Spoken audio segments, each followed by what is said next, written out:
బెంగాల్ రాజకీయాల్లో high drama కొనసాగుతుంది. తృణమూల్ కాంగ్రెస్ టీఎంసీలో చీలిక ఏర్పడింది. పార్టీకి చెందిన 54 మంది ఎమ్మెల్యేలు తిరుగుబావుట ఎగురవేశారు.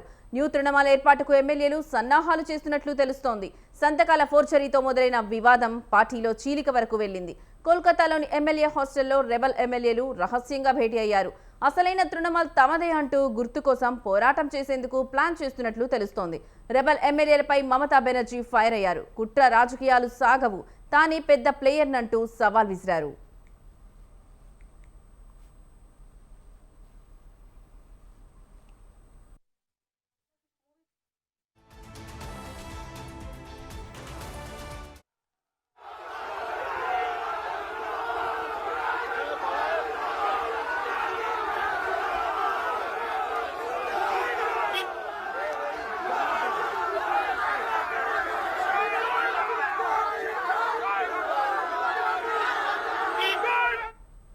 మరోవైపు పశ్చిమ బెంగాల్లో తృణమూల్ కాంగ్రెస్ ఎమ్మెల్యేలకు సంబంధించిన సంతకాల ఫోర్జరీ ఆరోపణ కేసులో దర్యాప్తు వేగవంతమైంది. ఈ కేసులో సిఐడి దూకుడుగా వ్యవహరిస్తోంది.